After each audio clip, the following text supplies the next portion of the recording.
What is the biggest risk? Because, again, the last two recessions started when a bubble burst, where it was to the tech bubble and then the housing bubble, credit bubble.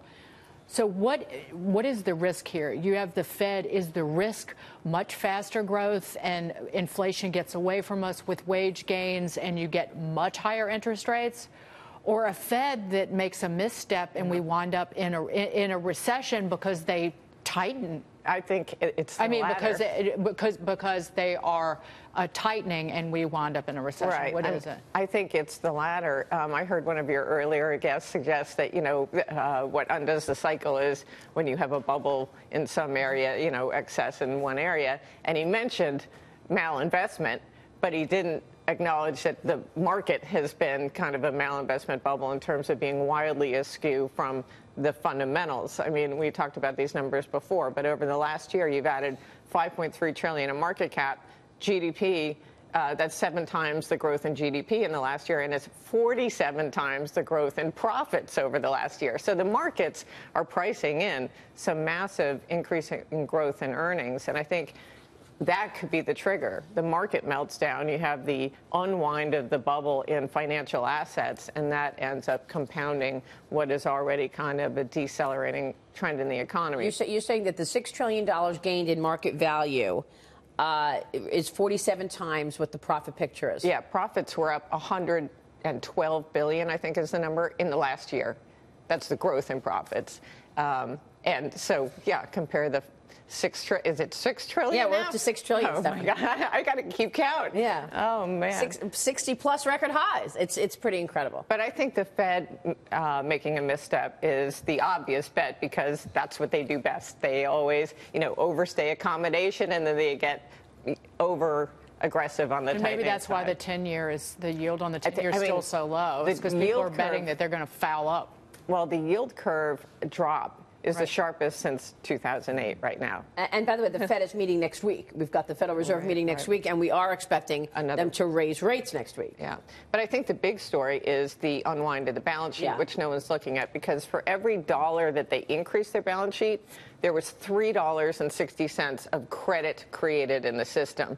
So if they're going to take their balance sheet down by $420, you're talking about almost $1.5 trillion if that multiplier works the same in reverse.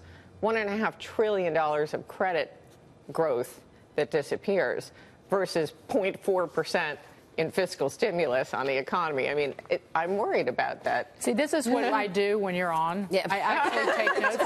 I'm not ignoring you. I'm actually writing down what you say. She's writing so furiously, I can't even hear. I'm not kidding. Well, You're going to make me eat these words when I come back. So many important points about the individual and about consumer spending. I'm wondering, I mean, if Congress is listening, because you make really important points in terms of what you need to see in the economy, and this tax plan doesn't reflect that. Well, and I think they're so worried about what you mentioned earlier, which is how do you sell it politically? Because they're already being demonized as making this a sop to the rich when it most clearly is not a sop to the rich. Right. But before they even presented the bill, that was the argument. So how do they, you need a really good PR agent to spin Well, you this. just did it.